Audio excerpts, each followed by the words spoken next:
বিসমিল্লাহির রহমানির রহিম। United people's Bangladesh up বাংলাদেশের আজকের তাৎক্ষণিক গুম খুনের বিরুদ্ধে আজকে আসামিদের দ্রুত গ্রেপ্তারের জন্য তাৎক্ষণিক যে আজকে বিক্ষোভ সমাবেশ, এই বিক্ষোভে উপস্থিত হওয়ার জন্য সকলকে শুরুতে আমার পক্ষ থেকে অভিবাদন জানাচ্ছি এবং সবাই যারা আছেন আজকে আপ বাংলাদেশের কেন্দ্রীয় সদস্য সচিব আরিফিন মোহাম্মদ হিজবুল্লাহ, কেন্দ্রীয় প্রধান সংগঠক নাইম আহমদ, আমাদের কেন্দ্রীয় মুখপাত্র শাহরিন সুলতান আইরা, আমাদের কেন্দ্রীয় যুগ্ম প্রধান সংগঠকগণ, কেন্দ্রীয় সদস্যগণ এবং আমার সামনে উপবিষ্ট আমাদের ঢাকা মহানগর উত্তর এবং দক্ষিণের নেতাকর্মীবৃন্দ এবং আমার সামনে আজকের মিডিয়া কর্মী ভাইরা, সবাইকে আসসালামু আলাইকুম। প্রিয় উপস্থিতি, আপনারা জানেন গত 17 বছরে এই বাংলাদেশের মধ্যে হাসিনা যে গুমের রাজনীতি কায়েম করেছিল, তার সহযোগী ছিল এই বাংলাদেশের মানুষের যারা নিরাপত্তা দেওয়ার কথা, বাংলাদেশের ভূমির যারা নিরাপত্তা দেওয়ার কথা, বাংলাদেশের সীমানার যাদের নিরাপত্তা দেওয়ার কথা, সেই সব বাহিনী। কিন্তু সেই সব বাহিনী বাংলাদেশের মানুষের জানমালের নিরাপত্তা না দিয়ে, বাংলাদেশের মানুষের অধিকারের কথা তাদের মাথার মধ্যে চিন্তা না করে আজকে আমাদের পার্শ্ববর্তী দেশের পদলেহন করে তারা পার্শ্ববর্তী দেশের সুযোগ সুবিধার জন্য, হাসিনার জন্য, হাসিনাকে ফ্যাসিস্ট বানানোর জন্য তারা ধরে ধরে মানুষকে গুম করেছে। আপনারা জানেন এই গুমের ফলে কি ধরনের মর্মান্তিক ঘটনা আমরা দেখেছি। গুম কমিশনের 1 ঘন্টা 1 মিনিটের রিপোর্টে আমরা যা দেখতে পেয়েছি, এই 5ই আগস্টের পরে গুমের যত ধরনের আলামত আছে, আয়নাঘরের যত রকমের আলামত আছে, সেটা ধ্বংস করে দেওয়ার জন্য তারা চেষ্টা করেছে। এটা কোনোভাবেই 5ই আগস্ট পরবর্তী বাংলাদেশে আমরা মেনে নিতে পারি না। এই বাংলাদেশ আজকে প্রায় 2000 শহীদের রক্তের বিনিময়ে, 30,000 মানুষের অঙ্গহানির বিনিময়ে যে বাংলাদেশ এসেছে, সেই বাংলাদেশের মধ্যে আমাদের ভাইয়েরা কবরের মধ্যে চলে গিয়েছে। অথচ যারা গুমের সাথে জড়িত, যারা কিনা খুন করেছে, এই মানুষদেরকে শুধু খুন করে ক্ষান্ত হয় নাই, তারা নদীতে ভাসিয়ে দিয়েছে, সুন্দরবনে ভাসিয়ে দিয়েছে। 4 ফিট 3 ফিটের রুমের মধ্যে যেখানে ঠিকমতো বসা যায় না, সেখানের মধ্যে বছরের পর বছর মানুষকে ওইভাবে বন্দী করে রেখেছে। আজকে সেই মানুষগুলো বিভিন্ন বাহিনীতে এখনো পর্যন্ত পদমর্যাদা নিয়ে ঠিকই আছে, কিন্তু আমার ভাইয়েরা কবরে আছে। আমরা বলতে চাই, বাংলাদেশের মানুষকে যারা নির্যাতন করবে, বাংলাদেশের মানুষকে যারা আয়না ঘরে পতিত করেছে, সে যে বাহিনী হোক না কেন, সেই যে ব্যক্তি হোক না কেন, সে অপরাধী। আর অপরাধীর বিচার বাংলার মাটিতে হতে হবে। তার কোন বাহিনীতে সে আছে, সে কোন বাহিনীর পরিচয় বহন করে, এটা আমাদের দেখার বিষয় নয়। আমরা চাই বাংলাদেশের মধ্যে আগামী 24 ঘন্টার মধ্যে যেই ধরনের অপরাধীদের আইসিটি থেকে গ্রেফতারি পরোয়ানা কিংবা আইসিটি থেকে যাদেরকে অপরাধী করা হয়েছে, তারা যে বাহিনীরই হোক না কেন, তাদেরকে গ্রেফতার করতে হবে। যদি গ্রেফতার করা না হয়, 56,000 বর্গ মাইলের মধ্যে প্রত্যেকটা ইঞ্চি মাটিতে প্রতিরোধ গড়ে তোলা হবে। এই বাংলাদেশে আমরা আর গুম খুনের রাজনীতি মানব না। বাংলাদেশে গুম খুনের রাজনীতির কোনো ঠিকানা হবে না। সবাইকে ধন্যবাদ, সবাইকে এখানে উপস্থিত থাকার জন্য আন্তরিকভাবে ধন্যবাদ জানিয়ে আমার কথা শেষ করছি। বাংলাদেশ জিন্দাবাদ, ইনকিলাব জিন্দাবাদ, আপ বাংলাদেশ জিন্দাবাদ। বাংলাদেশে আমাদের যে গুম এবং বিচারের দাবিতে রাস্তায় দাঁড়াতে হয়েছে, এটি এই ইন্টারিম সরকারের জন্য লজ্জাজনক একটি বিষয়।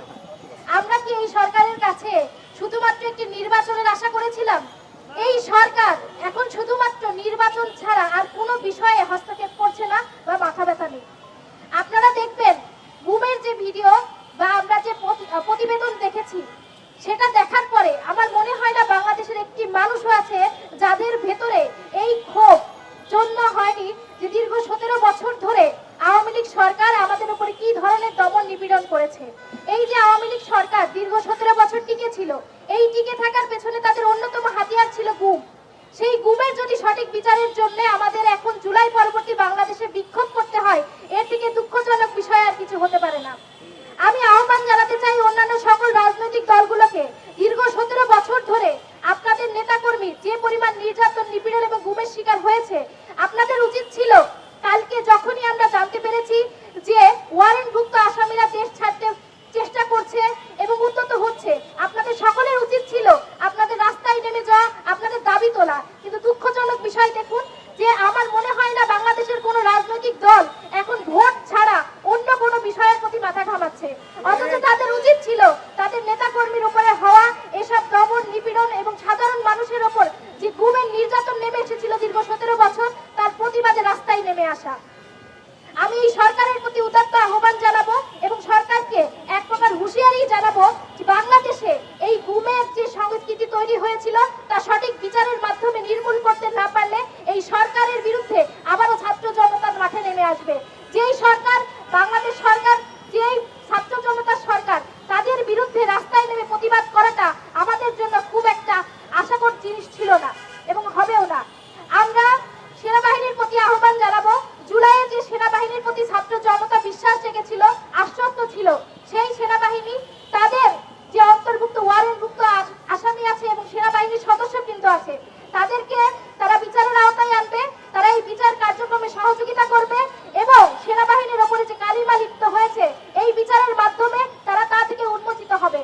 আমাদের সেনাবাহিনীর প্রতি এবং ইন্টারিম সরকারের প্রতি উদাত্ত আহ্বান থাকবে যে এই গুম এবং সামগ্রিক বিচারের আওতায় এনে বাংলাদেশকে একটি নতুন বাংলাদেশে পরিণত করা হোক।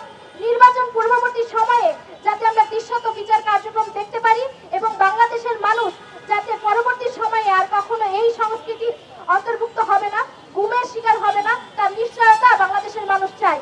এবং যতক্ষণ পর্যন্ত না আমরা এই নিশ্চয়তা আদায় করতে পারবো, ইউনাইটেড পিপলস বাংলাদেশ আমরা রাস্তা থেকে উঠবো না এবং আমাদের এই বিক্ষোভ প্রতিনিয়ত চলবে এবং এর থেকে তীব্রতর হবে এবং আমরা বিশ্বাস রাখি বাংলাদেশের প্রতিটি মানুষ এই যৌক্তিক এবং ন্যায়সঙ্গত আন্দোলনে আমাদের পাশে থাকবে। ধন্যবাদ। বিসমিল্লাহির রহমানির রহিম। জুলাই গণঅভ্যুত্থান চলাকালে সেনাবাহিনীর তরফ থেকে আমরা দুইটি দৃশ্য দেখেছিলাম।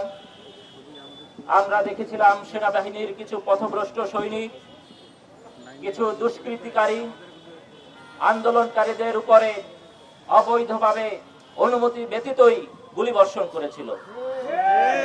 একইভাবে আমরা দেখেছিলাম আর্মির একদল জুনিয়র অফিসার 35 জুলাই এবং 36 জুলাইতে মিরপুর এবং উত্তরায় আন্দোলনরত ভাই বোনদেরকে আমাদের সহায়তা করেছিল।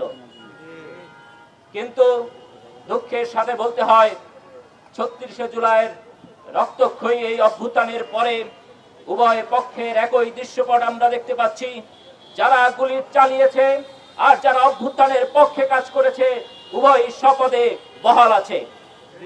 এমনকি যাদের বিরুদ্ধে সুস্পষ্ট আইন লঙ্ঘনের অভিযোগ রয়েছে, গুলি ছোড়ার অভিযোগ রয়েছে, তাদেরকে শপথে বহাল রাখা হয়েছে। এমনকি যাদের বিরুদ্ধে শেষ পর্যন্ত আদালত গ্রেফতারে পরোয়ানা জারি করেছে, শোনা যাচ্ছে রাষ্ট্রের মদদে তাদের বিভিন্ন দেশে পালিয়ে যাওয়ার সুযোগ করে দেওয়া হচ্ছে। আমরা আপনাদের জ্ঞাতার্থে বলতে চাই, পৃথিবীর ইতিহাসে যখনই অভ্যুত্থান হয়, ওই অভ্যুত্থানের বিপরীতে যে সকল সেনা সদস্য দাঁড়ায় তাদেরকে স্পেশাল কোর্টে বিচারের মুখোমুখি হতে হয়। কিন্তু বাংলাদেশে এখন পর্যন্ত কোনো বিশেষ আদালত গঠন করা হয় নাই। আপনারা জানেন ফরাসি বিপ্লবের পরে স্পেশাল বিপ্লবী ট্রাইব্যুনাল গঠন করে অভ্যুত্থানের বিপরীতে যেই সকল সেনা সদস্য কাজ করেছে তাদেরকে বিচার করা হয়েছে, শাস্তি দেওয়া হয়েছে। আপনারা জানেন অক্টোবর বিপ্লবের পরে রাশিয়ায় রেড ফ্রন্টিয়ার কমিটি গঠন করে অভ্যুত্থান বা বিপ্লবের বিপরীতে যেই সকল সেনা সদস্য অবস্থান গ্রহণ করেছিল তাদেরকে বিচারের মুখোমুখি করা হয়েছে এবং শাস্তি দেওয়া হয়েছে। একইভাবে চীনের বিপ্লবের পরে, কমিউনিস্ট বিপ্লবের পরে সেখানে চীনা কমিউনিস্ট পার্টি স্পেশাল আদালত গঠন করে বিপ্লবের বিরুদ্ধে যারা ছিল তাদের বিচারের আওতায় এনেছে।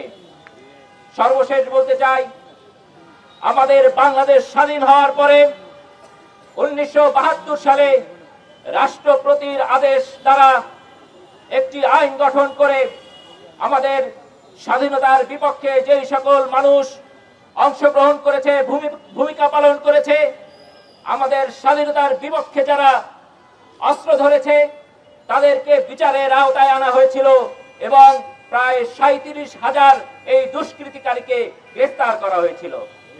সেই একই বাংলাদেশে এত বড় রক্তক্ষয়ী ঘটনার পরেও এখন পর্যন্ত সেনা সদস্য যারা এই হত্যাকাণ্ডের সাথে জড়িত ছিল তাদেরকে বিশেষভাবে আইনের আওতায় আনা হয় নাই। পালানোর সময় জনগণ ধরে তারপর আইনের হাতে সোপর্দ করেছে। কোনো যথাযথ পদক্ষেপ এখন পর্যন্ত গ্রহণ করে নাই। কিন্তু এই সরকার পুলিশ এবং সেনা সদস্যদের মধ্যে যারা বিপ্লবের বিটা আমাদের বিপ্লবীদের দিক থেকে যেমন আক্ষেপ, সরকারের যা হয়েছে তা তো হয়েই গেছে, কিন্তু আমরা আজ থেকে এবং আইন শৃঙ্খলা বাহিনীর তরফ থেকে এই নিশ্চয়তা পেতে চাই আর কোন বিপ্লবীদের উপরে যেই সকল সেনা সদস্য পুলিশ সদস্য গুলি চালিয়েছে তাদেরকে অবিলম্বে বিচারের আওতায় আনা হবে।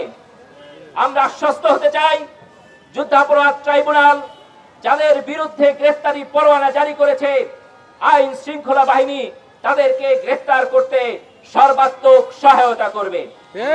এই সকল দুষ্কৃতিকারীদের বিচার এবং সর্বোচ্চ বিচার কামনা করে আমি আমার বক্তব্য শেষ করছি। ইনকিলাব জিন্দাবাদ, আপ বাংলাদেশ জিন্দাবাদ।